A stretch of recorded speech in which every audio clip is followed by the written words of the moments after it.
I could sit here and read everybody's bio, but that's really boring. So instead, I'm just going to ask our panelists to introduce themselves one by one, please. Don't talk over each other.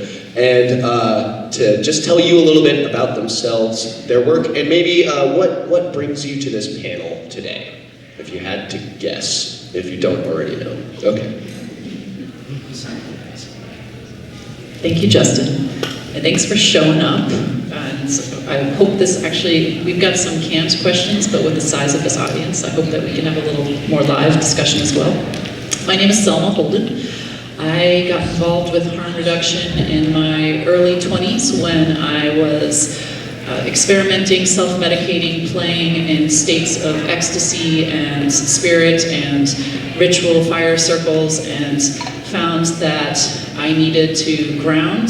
There was expanded states through dancing, drumming, chanting, and also including other molecules and medicines. And my grounding went into medicine. So I became a integrative family medicine doctor, and thought that I could change the system from the inside out. And after that experience, I decided that it's better for me to be on the border and to be somebody who holds my feet in two realms. So I engage right now as a ketamine therapist. I was the Schedule I license holder for the MDMA clinical trial, so I've kept up my efforts to be engaged in the medical world, but simultaneously I'm engaged of how to bring spiritual awareness back into conventional medicine, and doing that as a ketamine practitioner, an advocate for the decriminalization of naturally occurring psychedelics, and just a community organizer has been my way. What brought me to this conversation is actually a little bit of institutional history around this conversation. Was that this conversation started last year. There was a presentation on consent and psychedelics, because in this space where we're trying to be as inclusive as possible, where there can be some challenging actors who come into this space, there was already a call-out culture happening in components regarding who was invited, who was not invited, and there was all this discussion around perpetrators. And actually this discussion emerged because we wanted to have a space for people who would put themselves in the survivor, the label. And that conversation started last year, and this is just an ongoing conversation, and it's evolved. And so that's just an interesting historical root of how this started. And yeah, I think I'll leave it there.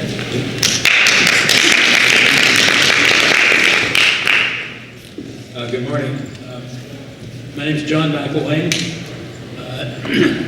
My first encounter with consent was back when I was in law school, back in the 60s. So I've initially thought of consent in the traditional legal role of yes or no. And we'll talk a little bit more about what the limitations of that kind of consent are when we start to operate in liminal spaces. I had my experiences back in the 60s. Of course I did, everybody did, at least those few of us who can't remember. And then more recently, about 10 years ago, I re-engaged quite actively and wound up offering undergrad ceremonies for a while. I don't do that now, but for a while we did, and we learned a great deal about the medicine, the facilitation, what works, what doesn't work, and among other things, consent. But what I'm learning now is that the levels of consent, of the issue of consent, are even deeper than we were exploring back then, so I'm really happy to be part of this panel.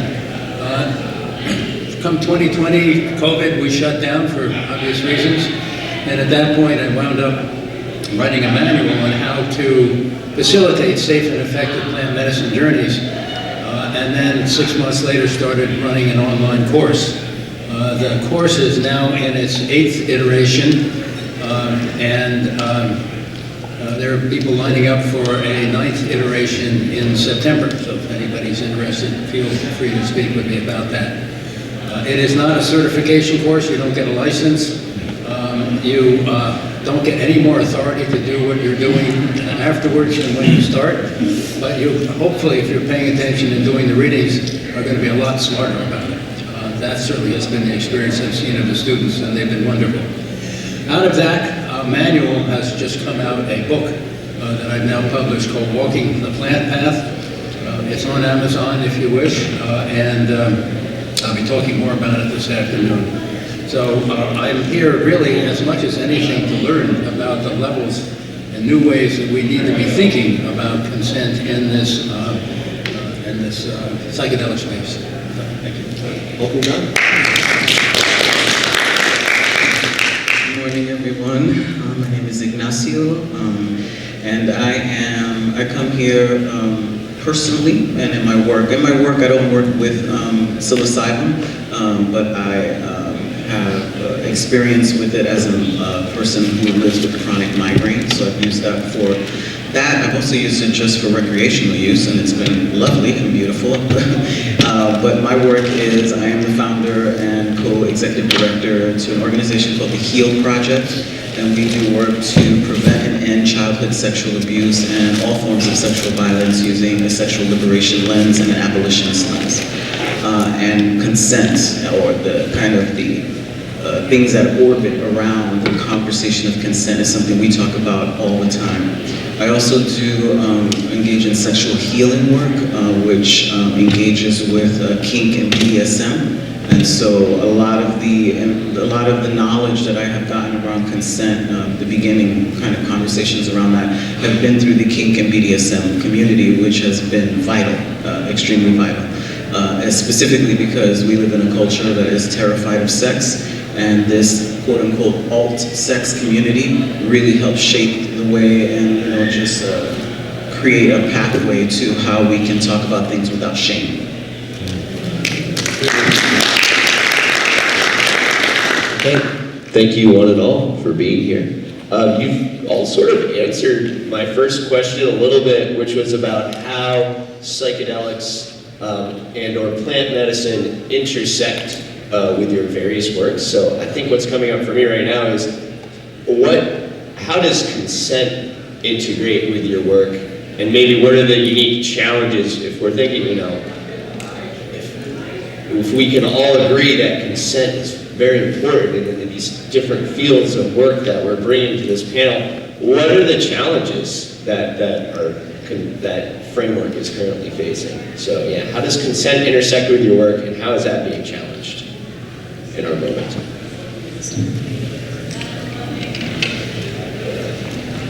Starting from a medical lens, it's interesting because law and medicine have these pretty established procedures of what consent is. And for an example, if somebody wants to go in and have their ACL repair for their knee, there's a process called informed consent, where somebody of the medical provider team or the surgical team will come in and talk to the patient saying, this is the procedure we want to do for your knee, this is how we do it, these are the risks associated with it, these are the benefits that can happen, and now that you are informed, do you consent to have this procedure, this surgical procedure happen on your knee? And even in that medical world, we hold this label, fully informed consent, as some ideal that honestly in medicine we acknowledge that nobody can be fully informed in consent. Like, let's say somebody's coming in to have childbirth in the hospital, you can't fully consent to all the things that can happen during childbirth. Yet there is this effort to do as best as possible to allow somebody who's going to experience a surgery or procedure or something along those lines, be as knowledgeable as possible to anticipate the risks or the variety of outcomes that can happen. But what is interesting is that often in that medical framework, consent is done in the beginning and then it's done. And when working with psychedelic states, with expanded states of consciousness, there is this emerging idea that we have to consent to uncertainty. We are unsure of what's going to happen for somebody who's going to ingest a medicine, have an experience, and what's going to arise for them. Are they going to be in a place of bliss and ecstasy? Are they going to be reliving some childhood terror? Are they going to be somewhere else? And we don't fully know what's going to happen. And so, interestingly, in some of the psychedelic therapy trainings, they actually are leaning into the BDSM kink community, because that community has engaged in this process of consent is iterative. It is something that can be taken away at any point. You can give consent, you can give it away at some points. And And simultaneously, because medicine has this safety first attitude, which is arguable on the side, I say safety comes third, like a lot of the Burning Man community, but if medicine operates from a safety first perspective, how can you hold this boundary of safety around something that's uncertain, which is a challenge. And so it's this evolving piece of how do we let people go into something that could be unpredictable and still have some container of safety around it. Before we pass it on, that actually brings up a follow-up question for me. So you're saying consenting to uncertainty, and I'm wondering if in the medical community, is that uncertainty like really acknowledged? If the idea is to like give you here is your procedure, here's what you are signing off on, we have all the paperwork to prove it. Do you think that uncertainty is part of why a barrier? And another question is that given the sort of like clinical setting of psilocybin that's also happening, is that framework there as well? For the clinical side of psilocybin, that's going to be in the research frameworks predominantly, unless you're in Oregon or Colorado. So in the research realm, consent is even more meticulous. Yeah. And so research there, even the consent forms are 15, 20 pages long. And that's the challenge there, is there's also this component of somebody's just being lectured to of this 20-page document of all the risks and benefits that can happen. How much is somebody really holding in their their processing and their knowledge and their memory of that? Because it could just be a deluge of information. Say it's a clinical trial of an experimental cancer chemotherapy drug, where there could be a litany of outcomes that can happen. So it seemed a little. I hesitate to use the word delusional, but it seemed like a false sense of safety was being established in the medical community when they said, oh, we did informed consent. They know everything now. And any well-seasoned, healthy practitioner would be like, yeah, that's not entirely true. I think, does that answer your question? Sure. I was going to say, this informed consent, I mean, I think about it when you have like a freaking Apple phone and they say, please, sign this thing. I mean, whoever reads that shit? I mean, so many people have iPhones and we've consented to using it and we have no freaking clue what it is, right? Because we need it, right? There's a difference between something that you absolutely need, like a medical procedure, right? It's like you have to get the surgery because it's going to save your life, it's going to make your quality of life better. Read this and agree. I don't got to read it, agree. I need to have the surgery, right? Most people don't have that choice, right? And so to me, consent is very much connected to legality, saving our asses, and covering our asses if something happens. It has less to do with the person and what's actually happening. This is about fear. This is the fear of everything, right? And so it's like, let's create a rubric that lessens our fear and lets us have a sense of a safer engagement. And maybe we can use that as a kind of a guiding post for an accountability process if need be. If we're even far on that end, right? Because we've talked a little bit, and I say consent in my work is a very, very low bar. So consent is a very important conversation. Do not get me wrong, so bear with me. It is an extremely important conversation, but it is the bare minimum, and it is, we began at that point from consent because it came from sexual assault, sexual violations, stalkings, things, it came out of oppression and violence. So we created something that helps in that moment, right? And so to me, consent is a starter. It's a great starter. All the campaigns that happen around consent is safety, it's super important. And if you were at my talk yesterday when I talked about thinking about things as a triptych, it's like we literally have to think about the past, what is happening now, and how we want it for the future. But what we have is stuck in consent. And the conversation is so much more than that, so much more. because consent just opens the door for a society full of shame around sex. So this gives us permission. Okay, now we've created something, so now you can say, I consent to this, I consent to that. We almost talked about this kind of mechanical thing. May I touch you here? Yes. May I do this? Yeah. And of course, and I'm a survivor. I'm speaking as a survivor. That helped me at some point in my life. That was super helpful.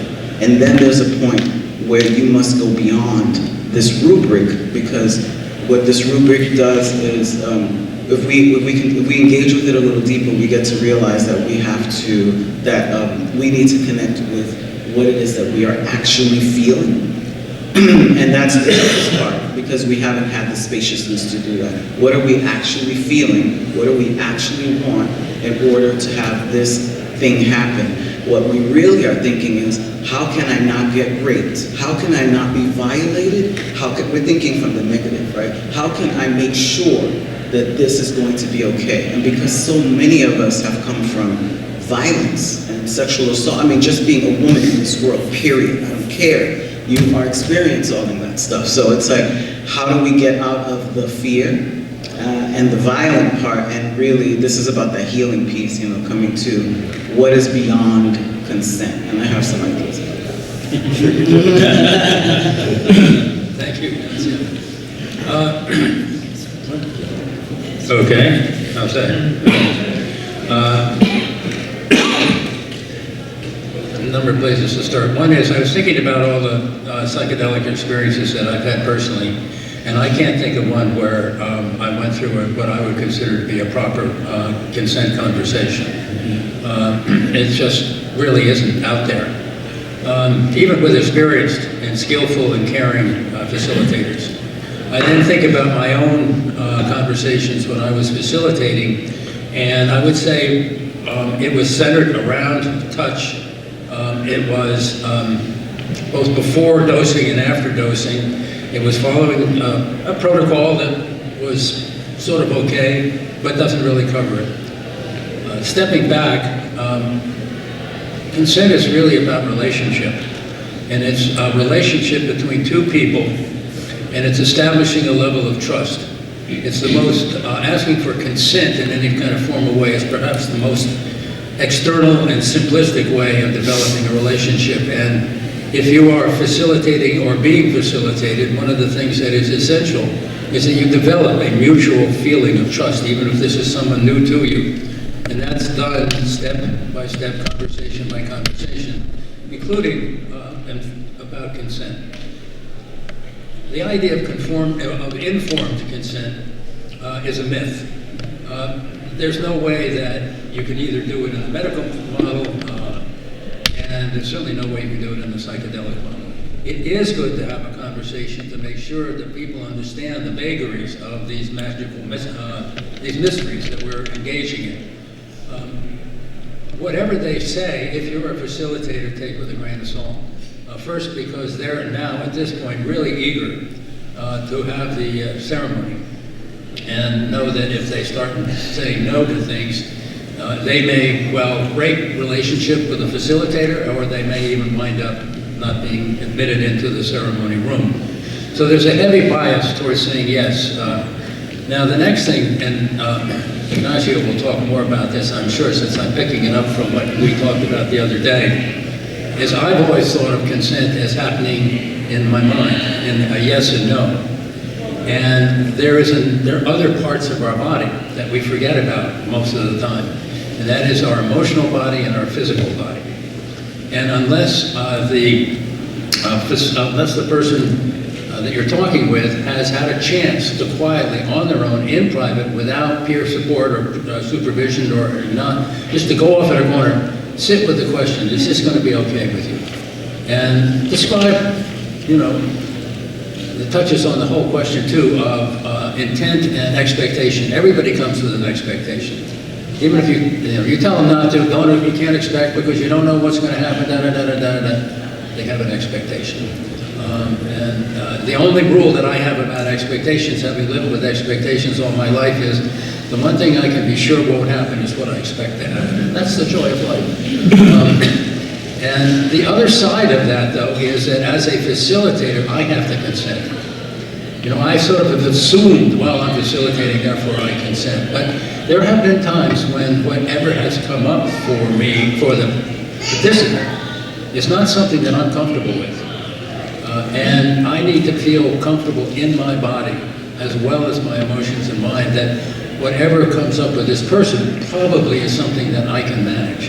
And there have been a couple of times when I've just said, I don't think I'm the right person for you. I think you need to work with someone else.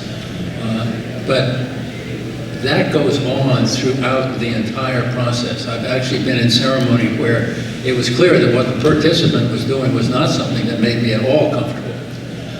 But at that point, it was a little late to just say, oh, I'm not, you know, you need somebody else. So you go through it, but hopefully you go through it with enough self-awareness of your own discomfort that it doesn't get into the way of the others.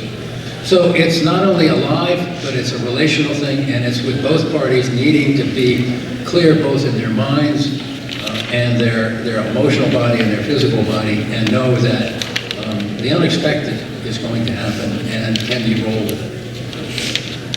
So, John? Yeah. The thing is that mutual consent, informed consent, can't happen in a group setting. It's got to be that individual and room.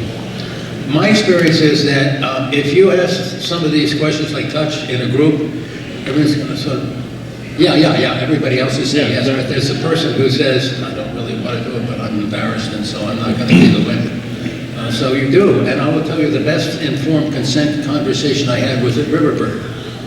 When we were doing above ground, and they asked the question, and then they said, come over here in the corner. Now, how do you really feel about this? So the next step would have been to say, well, just sit with this and talk to your body for a while and see what comes up. But it was far and away the best consent, and it has to be, I think, done in private. Thanks for asking. Good question. I just wanted to share quickly, since we brought up BDSM and this conversation about consent and just relational dynamics, that this conversation has been happening for decades already, and especially in the King community. And I just wanted to share some of these, the different ways that it has evolved, and talking about it with these acronyms, right? So if you know anything about the King community, we love acronyms, and they mean these things about how we engage with one another. And so one of the earliest acronyms was SSC, safe, sane, and consensual. So people kind of use that as a rubric. First, do I feel safe? Sane, we all had a lot of issues with sane because we didn't know if people were talking about mental health issues, or if it's just am I currently mentally okay in this instance? And did we consent? After years, some people still use this, right? But many years of organizing this stuff, it upgraded. And so then I started using RACK, R-A-C-K, and then with RACK it was risk-aware consensual kink. Because now we're okay, now we say, we know the risks, right? I've talked about it, I'm aware of it, and now I'm consenting to this kink, right? Then it evolved to prick, which means personal responsibility, informed consensual kink. So I am personally taking responsibility for these things. I will not put this onto someone else, right? Because I know these risks, right? These are not foolproof, but these are just great conversations that keep elevating it and saying, hey, have we thought about it this way? Have we thought about it this way? And then currently we have CCCC, or the 4 C's, which is caring, communication, consent, caution. So another elevation in how we're thinking about this, and I like it. Caring, communication, consent, and caution. Really, if you're engaging with all of those, touching those things, you're having a deeper conversation about what's happening. So I just wanted to share that because it's just, I love to see this evolution of it, and who knows what's going to happen in 5 more years when we think about, hey, we didn't think about this thing. And I think that's the point. This conversation never ends with just consent. It is such a beautiful and big, complex conversation that relates with so many things. Yeah, Ignacio, that kind of answered the question I was going for, because it seems like as we're talking about it, consent is so many things. It takes time, we need spaciousness, it's iterative, it takes trust, and it's alive. So my question was going to be something along the lines of, like, what's our working definition of consent? Or like, what are the components of consent and what does it look like? So, partially answered by acronyms, which also, by the way, I guess I just learned today that the kink community in Congress both love acronyms. That's pretty cool. They have something in common. Probably more things in common if you think about it a little deeper. So does that feel like that question needs to be addressed more, do we think? Because it seems like there's this multifaceted nature to consent. And I don't want to dwell because I'm eager to get to like what you keep bringing up of like what is after consent and how consent is just the beginning. Yeah, go for it. Just to say a little more, thank you for the praise of Riverbird. I will say that, so I'll talk a little more just about technique or process because I really like the content. What happened with Riverbird is when we have evolved to doing group medicine ceremony sessions using ketamine, we knew that we needed to have one-on-one check-ins with everybody. And that could be just for vital signs. Let's check your blood pressure. And then there was this sense of like, what are the sensitive things that we want to check in with somebody about individually that they might not feel comfortable sharing in group. So stuff like scent. A lot of people don't want to be the chemical sensitivity person in the group saying, I don't like this. So if we want to burn some sage, Palo Santo, we'll check in with people individually so they don't have to feel the group pressure to say, oh, I'm okay with it, that's fine. And so there's the medical piece, their medications, and the scent piece, and then the touch piece was the other one. And so we just knew that having these one-on-one check-ins at the moment, saying, all right, at some point of the ceremony, we might want to hold your hand, we might want to put our hands on your feet. Some of us know some manual manipulation techniques, so we might want to put our hands on your head or neck or something along those lines. How does that feel with you right now? And they say, oh, yes, please, absolutely. And then interestingly, we also say to them afterwards, well, great, that's great, but also if you're really deep in your process and somebody puts their hands on you and it's interrupting your process, flick us away like a bug. You might not be able to say anything in the moment, but you would like give us body language or something that lets us know.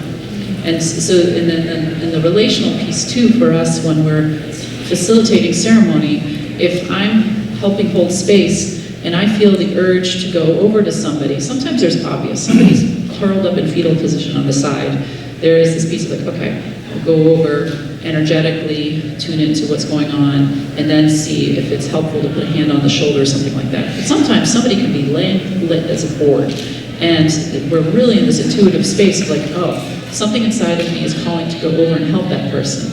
Us, the facilitators, we first go through an inquiry process of like, where's that coming from? Is it a caretaker part of me that is feeling uncomfortable because there's something going on there? And so we just, it's like in that bi-directional piece of like, why do I want to go over and put my hands on that person? And whose agenda or whose desires am I satisfying here? So that's just to share about the process a little bit. A couple of thoughts about this. First off, if you're working in the underground, legal consent doesn't exist. There is no way. And I know people who are working in the underground and have long forms and they've been carefully written by lawyers and they consent to everything and the size of the moon. So the problem with that is if something goes bad, and if the person decides to take you, the facilitator, into court, and you say, well, but they consented to all this, you have a waiver of liability, and all of that. And the prosecutor will simply point out, sir, you don't realize, but you cannot have someone consent to something that is illegal. So those forms are actually, and the advice I've gotten from lawyers, are not helpful. They don't protect you, and they give the prosecutor, God help us, a roadmap. So it's better not to give them a roadmap and make them prove their case without paper. Above board, clearly, they do work. They are important. Now the second thing is, if you're in the underground and you're looking for consent as a way to protect yourself, that's not going to work. What will protect you is moving from that fear to care. So if we can think of moving consent from fear to care, and in care, it's developing a relationship of trust and integrity. Well, your integrity is critical. Their integrity, you hope, is strong enough so that you can have a meaningful relationship back and forth. But then that takes you then into the fact that the consent, but now think of it as consensual relationship, is ongoing, because at every moment, we have a consensual relationship right here in this room.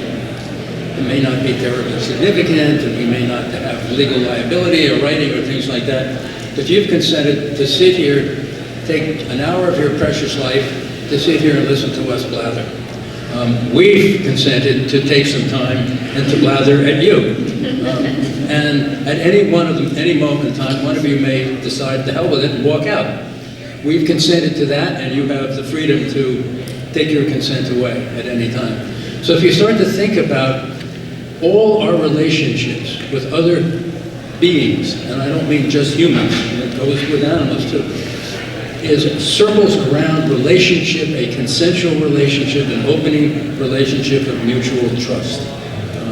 So with that, I'll pass it on to you now. Yes, wow, I just keep thinking about so many things as we talk. This is great. So one of the things that I'll inject in here is something that it's alluded to, but consent and power dynamics, right? There is always a power dynamic. And so this is about really thinking about our position, right? So it makes me think about, how you say you cannot consent to something that is illegal, and then they say, children cannot consent. Children cannot consent. And I disagree, actually, I disagree. Children actually can consent.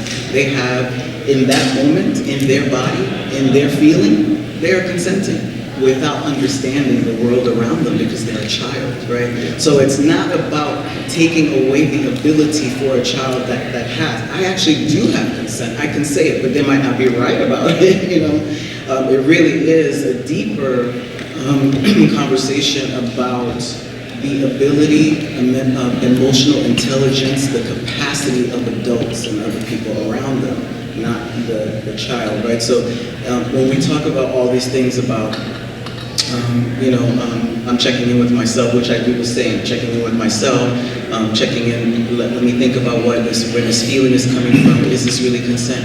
To me, we are all in the early phases of this relational dynamic because we're just learning. Because we're at the place of almost overdoing it with thinking about every aspect of, am I doing it right?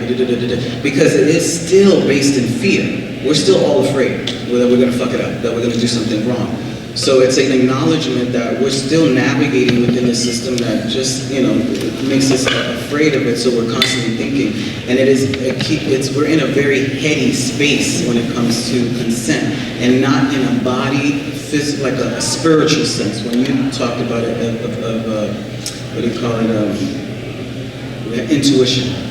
That's what it is, intuition. Intuition is completely missing, right? Because we go to the rubric, because that is the binary, it is simple. It is like, this is consent. I ask for this, you agree, boom, great, thank you. That is helpful to me. But really, as everyone has said already, this is very layered and complicated. There is no safety. We can create safer spaces for moments, a moment at a time, a couple of hours, safer, and that could shift at any moment in that time. So it is about understanding that we're truly not safe, like completely safe, and then that means that we're constantly having to check in and have conversations, and really, hopefully in the future, because I'm also constantly thinking about the future, getting to a space that we are really so connected to our bodies and spirits that we are in a space to say, oh, that doesn't feel good. We can't even locate the words to say, I don't feel good inside my body right now. I need to stop this right now. I have no idea why I'm feeling this way, but I'd like to stop. That is the hardest shit to do. That's why consent makes it easy, because we can say I take away consent. That was super easy, much easier to say than, right now my body feels weird. I don't know what's happening and I need to exit, right? So it's about a learning curve to really get to ourselves, to be able to say, like, for me not to feel like a weirdo or something, you know, or to say, I'm gonna screw up this wonderful moment right now by saying, I don't feel good, or I can't go forward, right? And it is connected to our sense of self connected to other people. And this work is about finding our sense of self outside of everyone else. Like, what can I do without even thinking about how that person's gonna feel about it later, right? Because it really doesn't matter. It's about my care and my safety. If I don't feel good, then I should feel empowered enough, right? We don't have that, empowered enough to say, can we do this another time? And it's not going to be such a big deal, right? But so much is riding on it because we're like walking on eggshells. So I like to be in the future where I can be like, I don't feel good right now, let's do it another time. And the other person is like, totally fine, not, oh my God, what happened? You know, like, what did I do? Did I do something wrong? We're in that culture right now because we're so afraid. So it's like, yeah, it really gets to being, which I'm still learning, what exactly am I feeling right now? Which I'm literally still learning that. I have not mastered that. And so it is a constant conversation with myself. I have one more before I want to open it up to the audience, but what that brings up for me is, we mentioned, it's moving from fear to care. And Ignacio, you're making me think about how it's not just, when we're talking about consent, care for the other person, but care for myself and my own needs and wants. So I'm curious, what are the ways in which we move from fear to care? Maybe huge, but... I always go to healing, and healing is a very subjective term, and that is for people to identify for themselves, but to me, healing has a lot to do with tapping into, really tapping into who we are, really. I mean, I think this is what is lost for us here, like, who am I really outside of this system that was created, outside of what my parents told me I was, outside of my lover, my husband, my friend? Who am I? And that is our journey in life, right? And so it is getting, this healing piece is about, I feel like it's very much connected to our first encounters with relational dynamics, and which is our family dynamics. Like, I truly believe that with everything in my being, that whether you were raised in a foster care, if you lived in a two-parent household with an independent parent, I don't care. Your childhood has everything to do with how you've navigated who you are right now, because you got your lessons and relational. Either you're totally opposite from it or you've ran towards it, right? But there's something there. So I feel like healing relational dynamics has to go with the original relationship. How was that structured? How did you come to understand love, care? Was it skewed? I mean, most of us come from dysfunctional families. I mean, we all are, because we're still learning. We're learning how to be human, right? So I just feel like healing, an intentional process of healing where we ask ourselves questions, ourselves, but also in community. I think that's the piece that's missing too. Community healing is everything. We cannot do this by ourselves. We do work alone, but we must connect it to our friends, our lovers, our past lovers. That's how we get information, and we get to understand the past, the present, and how we can move on to the future. So healing. That's wonderful. I want to take a slightly different slice at it, because that's a very profound, deeply thing that we're doing, should we all be doing. I'd like to step into why are we working with these medicines? What is our intention? If we're going to facilitate for someone else, what is our intention? Above board, below board, I don't care. Out of the medicine, these plants, these medicines are, in my view, here for our benefit, offered to us by our Mother Earth for our healing, and coming forth at a time when our collective healing is desperately needed, both on the individual level, the community level, and the cultural level. We have been engaged with these caring beings, plants, if you will, for the benefit of ourselves and the people we're with, and the people we're working with. So one of the first pieces, there are two pieces for me moving from fear to care, is first off, being attuned to myself. And here, practices like mindfulness and internal exploration, things like that, critical. So one of them is, do I care for myself?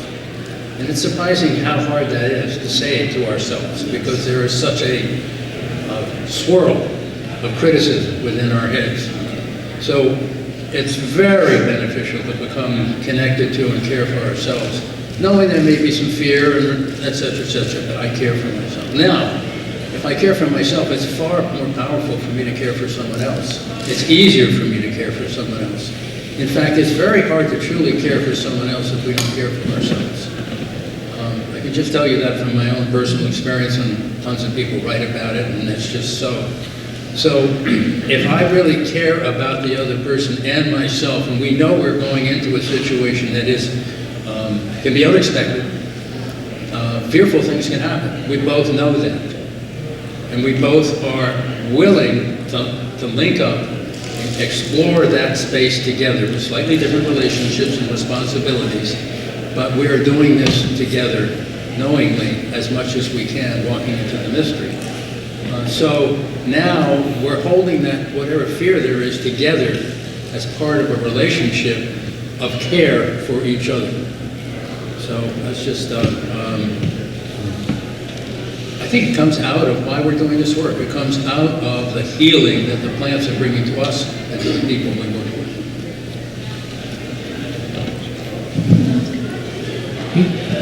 So does anyone out there have some questions? And if you feel like you can be loud, you can just raise your hand and stand up and be loud. Otherwise, I will run out to you, hand you the mic if you need it. Yes. Thanks for your great work. I heard you say that you don't agree with safety first, safety third. I'd love to hear more about that. Just curious, has anybody else in the audience heard this idea of safety comes third? Okay, yeah. So it's something from the Burning Man community might have had it. I was introduced to it by a bunch of anarchists in San Francisco when we were celebrating Bicycle Day, and we did a bicycle adventure on Angel Island, and a lot of these folks who are very engaged in the burn communities shouted out loud, "Safety comes third!"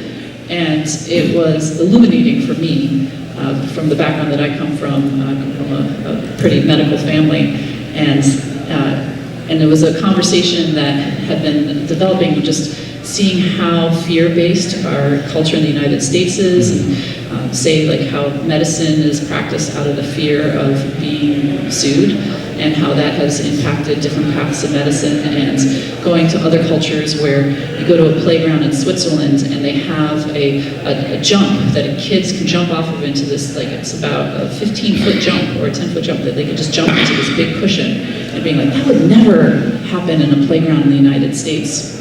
And so a lot of us have just intuitively been in it, and then it was just coined into this term, safety comes third.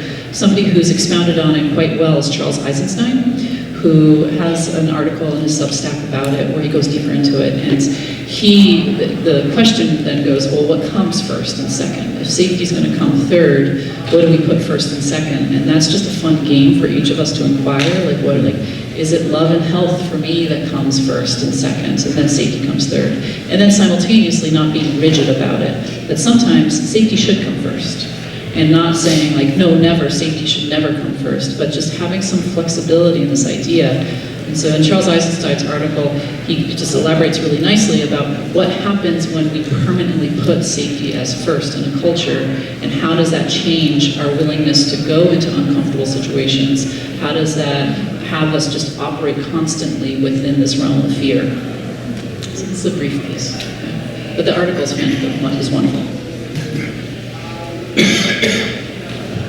That reminds me of, so I've spent a lot of my life working at summer camps, and one of them, there was just two rules. It was be safe and have fun. And that's been a huge paradigm shift for me, because safety and fun can be opposed often a lot of the time. So it's that balance of safety and fun when they're opposed.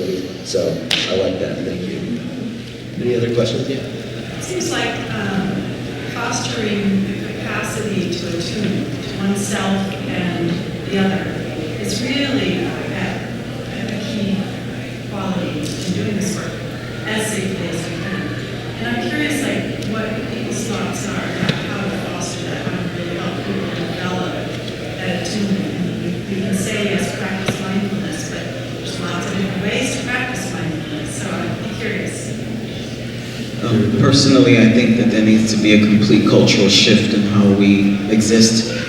Right now, we see a lot of school systems, which, I mean, I have issues with the educational system. I don't think it should exist, but right now the educational system has lots of mindfulness practice. They don't punish kids anymore. Like, there's a lot of programs and things that are, you know, arising that have kind of changed the landscape. And even people who are unschoolers and homeschoolers have really, there's a lot of dialogue and conversation about what it is that children need to be learning, you know, and we're pushing towards, you know, how to manage your emotions, how to, you know, like, because in this system, in this post-colonial capitalist system, that's not important.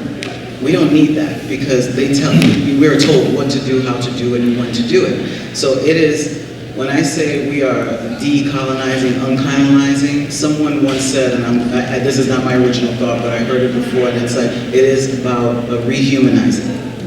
Because we have forgotten, or we never knew, what it was to be human, and how to even tap into those emotions. That's why we go berserko sometimes when we have a breakup. How intense those things are, right? Like, it could feel like the end of the world. We have not managed our emotions because we have, everything else has been rubriced out of it, right? So I think a cultural shift has to happen, that we are doing this within family units, within school systems.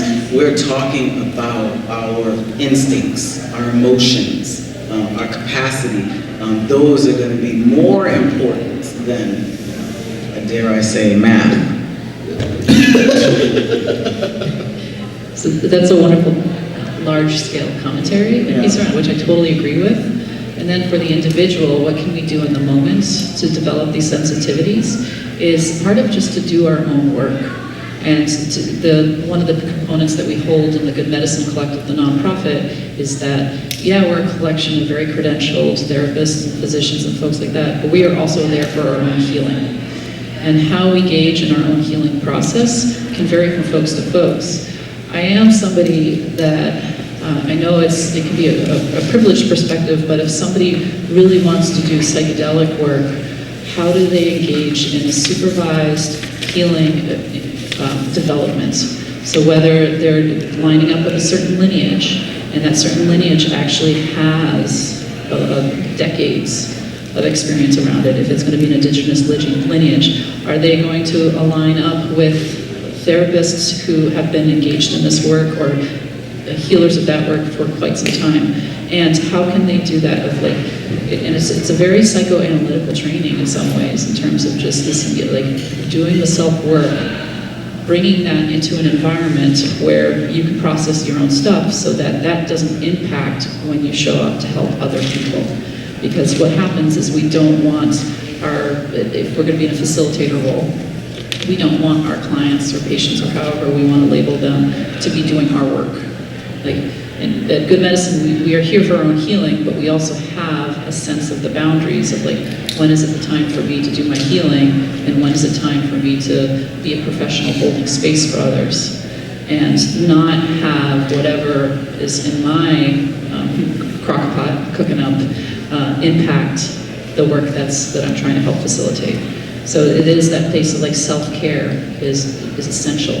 And that self-care is sometimes leaning into going into fear, or going into your own uncomfortable places, but in a space where you're also being held, supported, and guided. Yeah, the first thing that I was taught as rule number one in this work, if you're facilitating, is do your own work. Rule number 2 is do your own work. Rule number 3 is do your own work. Now, if you've done your own work, then you've discovered the level of your own integrity. And if you don't have integrity, you can't make it up. You either have integrity or you don't, and you may have integrity with some squishy parts to it and some stronger parts, but just to be clear of it. Now you start to engage with a potential client. And it's always struck me that from the very first moment we're building a relationship. An email comes in and says, would you be willing to talk? Look at the email, and how do I respond? And what's the nature of that response? Okay, then we find a Zoom conversation. Here in Maine, not many people come driving over. And so, again, how do I present myself? Am I present when that conversation comes? Or am I harassed because there's so many things? Or am I eager? I want to get this person in my class. So what do I need to say to get you in? No, you want to really just be present, allow them to, and by the way, our presence helps other people become present. It's very important to become present when another person is scattered all over the place.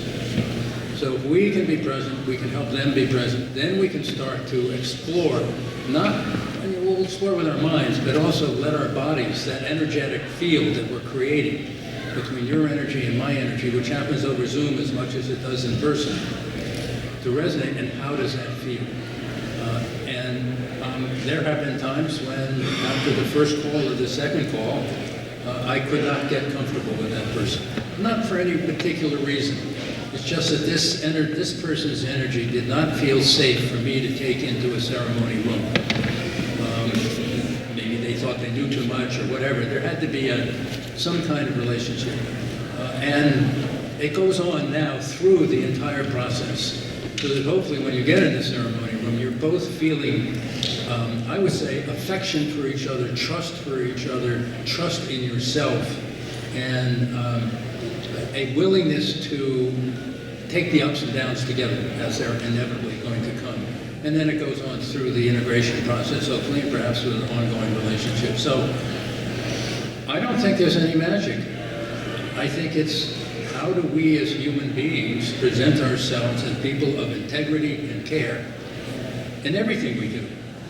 So, you deal with some poor overwhelmed checker at the supermarket. Are we presenting ourselves with care and kindness and maybe a nice word or thank you to help make their day a little better? Part of the whole process of training ourselves to be a facilitator. It's 24/7. I think we got time for one more. I was just honing in on you talking about the safety.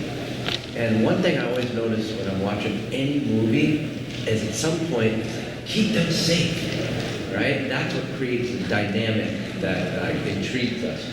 But it's because we're living in a dominator culture that creates these ways of unsafety. But also, ever since we were in the forest, we could get eaten by animals, so it's been unsafe.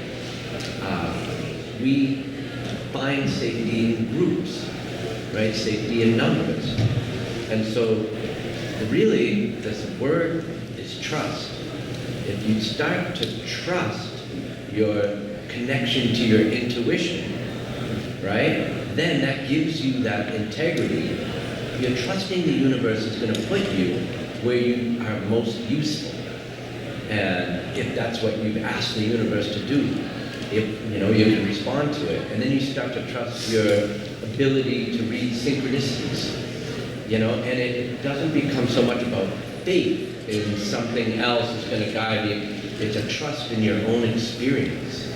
And then you learn to listen more. And then you gravitate to people who have learned to listen better. And then you create communities of people that have learned to listen to their own intuition, then be able to listen to somebody else. And that's how we grow the community. I think that's really what we're trying to do with this work, is to empower people to become their own beacon of a center that raises the collective unconscious through, entrainment. Like you said, if you're holding that spot, sometimes you have to just be around people that just make you feel good. It's because they're tapped into that universal essence. They're not trying to control drama you and drain energy out of you, right? They learn to tap in and get the energy straight from the universe, which is what the plant medicines teach us how to do. And so, thanks for working with that stuff. Thank you. Yeah, Jason, that was beautiful, but that wasn't a question, so minus 500 points to you.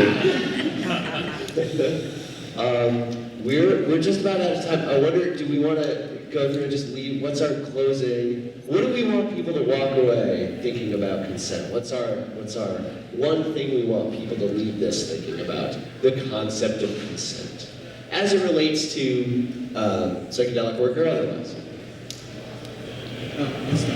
I was simply going to say the thing that comes to mind every time I think of consent is, this is the song that never ends. It just goes on and on, my friends. You never stop talking about it. Like, basically that's it. Like, and in connection to the healing piece, it's like, if I could make it as simplistic as possible, it's like, stay curious. That's it. If you stay curious, like, always ask yourself questions. Always stay curious without judgment, then you're in a good place. That is a good place to start healing. Just be curious constantly for yourself and with others. And I also, we didn't have a chance to bring this in, but harm reduction approaches are freaking great. Find support and get familiar with your hard nose. We talk about consent a lot, but the other side to that, which is really important, even if you don't know how to consent or what it all is about, take time to really think about what your absolute hard no's are. And if you don't know, go back to past relationships and think about when you were pissed off that somebody did something and add that to a list and try to figure it out. And sometimes you find out later on in life when it actually happens and you're like, this is my hard no, I'm putting this down on my list. I think it's, what I would think about consent is that we overweight the word consent. That we are really talking about a quality of relationship of trust. It's ongoing, it can change at any moment, it can be broken, and it can be restored with care. So it's about loving ourselves, it's about loving the people around us, it's about loving all our relations, and loving our mother planet. The one thing about consent, you both captured it really nicely. I think the question that I might leave for the future is, how do we have a consensual relationship with these medicines? Because we talk so much about the therapeutic space and the relationship between that and the therapist, but how do we get so attuned or do our own work so much that we can actually develop a respectful relationship with these medicines and engage in a consensual discussion? All right. Well, I hope you will join me in thanking our fantastic panelists here today. And thanks to all of you for choosing to be here as well, the wonderful questions. Our next event in here will be our 1:30 keynote from Dana Sawyer. So otherwise, may you go out and consent to the uncertainty. Take care.